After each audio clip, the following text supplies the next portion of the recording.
My brothers and sisters of Africa, my children of the diaspora across the oceans, hear me well. Today I raise my voice not against a nation, but against a system that has learned to disguise chains as medals. Tanzania has declared a 98% victory. Some will call it stability, others will call it pride. But I call it a warning to every African heart that still beats for freedom. Numbers do not define liberation. A nation can show the highest percentage of votes and still the lowest measure of truth. I have seen how the world celebrates our silence, how they applaud us when we imitate their democracy, but punish us when we demand our sovereignty. My message is not for the politicians, it is for the people, for the Tanzanian youth who wonder if their voice still matters, and for the African American soul who looks back at this continent hoping to find the courage of ancestors rising again. We must learn to question what they tell us to accept. When 98% becomes a symbol of perfection, beware, because perfection in politics often hides the smell of fear. The destiny of Africa cannot be built on applause for numbers. It must be built on justice, on dignity, on the power of a people who choose truth over illusion. Tanzania is not alone. What happened there reflects what threatens every African land that forgets to listen to its own heartbeat. I speak today not as a president standing behind walls of power, but as a soldier of the African spirit. I speak as a son of this soil, the same soil that gave birth to Nyerere, Sankara, Lumumba, and every dreamer who dared to say Africa belongs to Africans. When I look at Tanzania, I see a land of history, of peace, of promise. I remember Julius Nyerere, who spoke of self-reliance and unity long before many of us could walk. He believed that Africa's liberation was not complete until every nation stood on its own feet. Yet today, decades later, we see elections celebrated as spectacles, where the percentage of victory becomes more important than the percentage of honesty. I do not attack the Tanzanian people. I honor them. They are our family, bound to us not by borders, but by blood. The struggle of a Tanzanian worker is the struggle of a Burkinabe farmer. The tears of one African mother are the tears of us all. But I must ask, and the world must ask, how can we call ourselves free if our people cannot truly choose? They tell us Africa is developing. They show tall buildings, highways, and conferences. Yet in the villages, hunger still walks barefoot. In the cities, truth still hides behind curtains of fear. The enemy has changed shape. It no longer wears the uniform of colonizers. It wears the suits of our own brothers who learned to rule but forgot to serve. To my Tanzanian brothers and sisters, I say this with respect. Your vote is sacred. It is not a gift from your leaders. It is your inheritance from your ancestors who died with songs of freedom on their lips. Do not allow anyone to trade that inheritance for applause from the outside world. Africa cannot be reborn until we separate true leadership from manufactured victory. The dream of Pan-Africanism will never live through men who fear the truth. It will live through those who have the courage to lose power rather than lose integrity. My words today are for the youth, because the youth carry the pulse of every revolution. When I see Tanzanian students filling classrooms, riders crossing dusty roads to work, farmers bending under the sun, I see the same fire that burns in Burkina Faso, in Mali, in Ghana, in Harlem, in Atlanta, in Kingston. That fire is the inheritance of those who refused to kneel when the world told them to.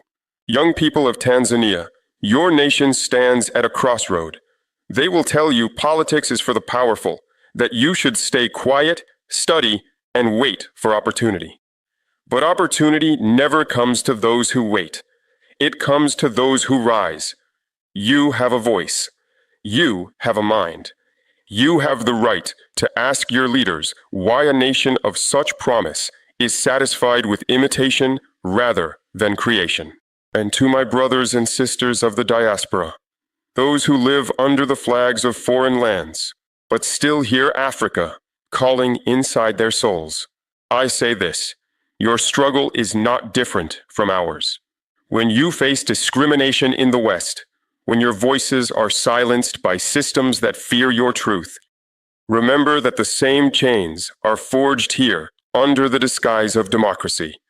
You and we are bound by one history, one wound, one dream. If Africa fails to free itself, the black soul everywhere remains in exile. The struggle of Ferguson is the struggle of Ouagadougou. The fight for justice in New York echoes the same cry for dignity in Dar es Salaam. We are one family, scattered by design, divided by borders, and weakened by lies. That is why when Tanzania claims a 98% victory, I ask not about the number, but about the conscience behind it. I ask if the youth believe it. I ask if the streets feel it, because no statistic can hide the silence of a betrayed people. Our continent has known too many victories that buried the truth.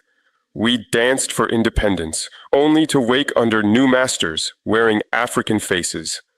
We celebrated democracy, only to discover it was scripted. We must stop mistaking performance for progress. Young people, you are not too small to change a system. Remember, every empire begins to fall when the youth stop fearing it. You must read, organize, question, and act. When they tell you politics is dirty, understand they say so because they want to keep it for themselves. The day the African youth, at home and abroad, speak the same language of unity, no government, no foreign power, no manipulation will silence them again. Leadership is not a throne. It is a burden carried on the shoulders of those who love their people more than themselves. I have seen too many men wear the title of leader while they served only their pride. They speak of unity while feeding on division. They speak of progress while selling their nations to those who once enslaved us.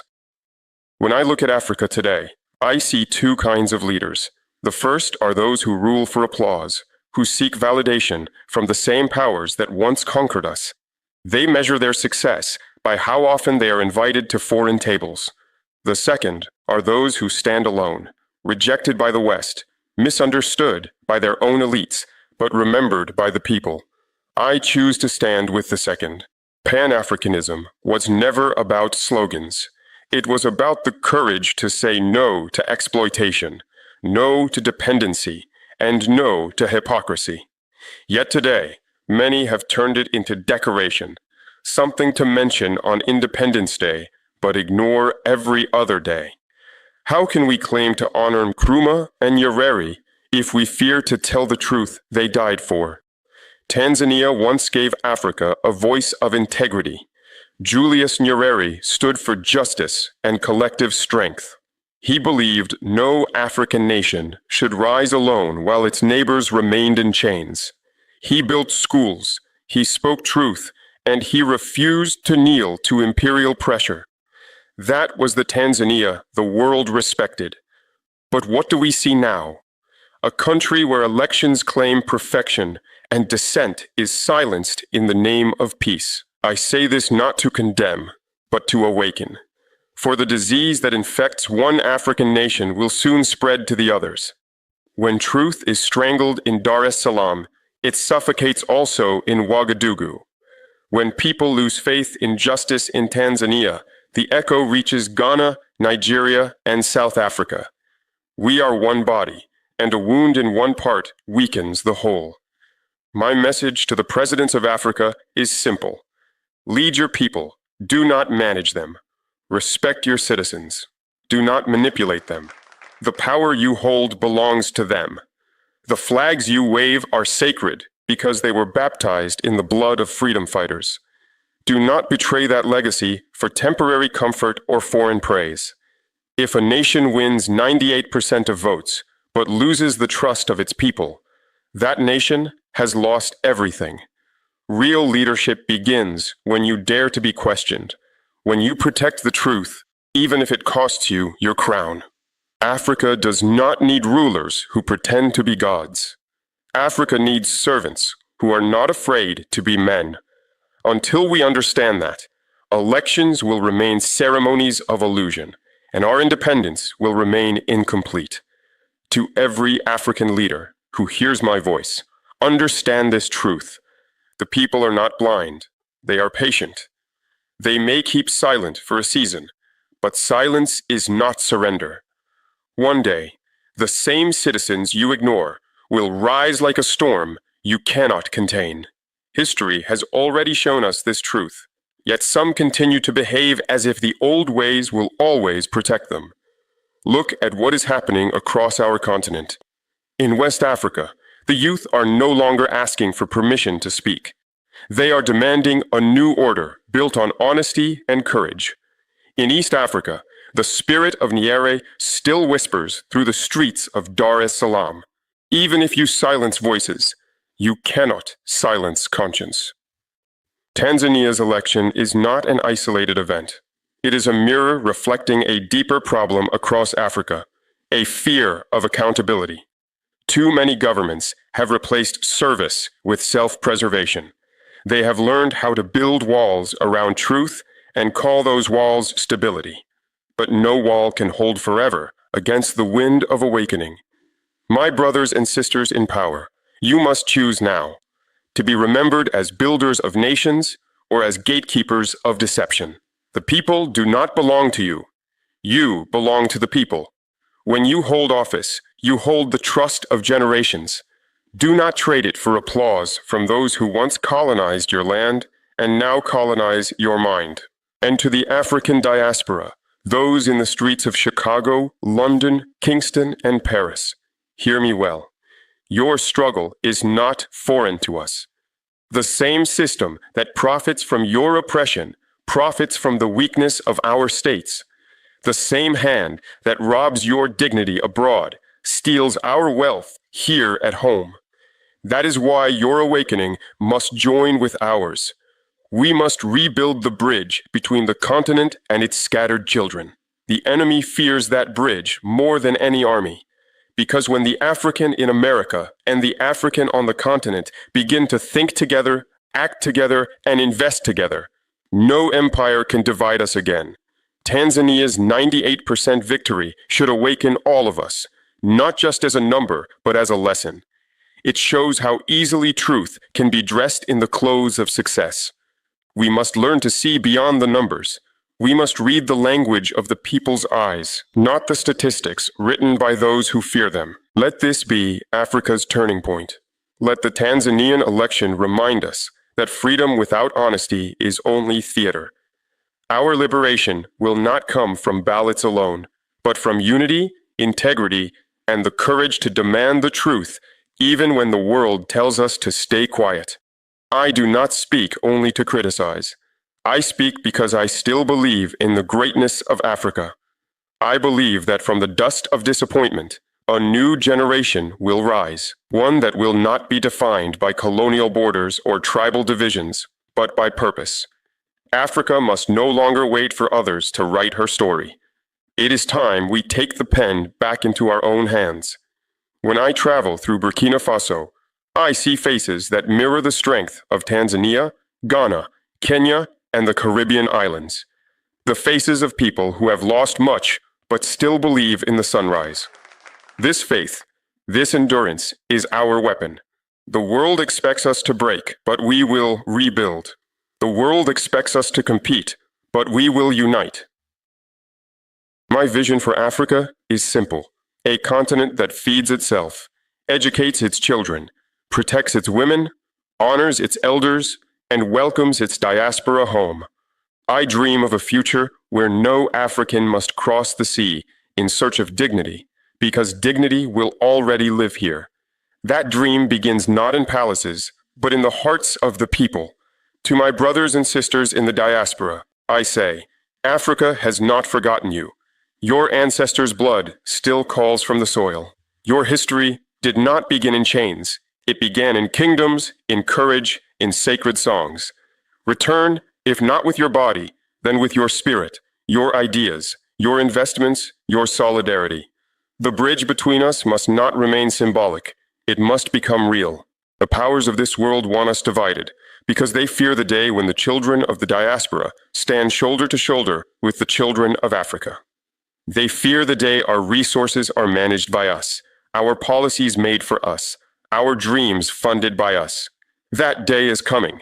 It will not be easy, but nothing great ever is.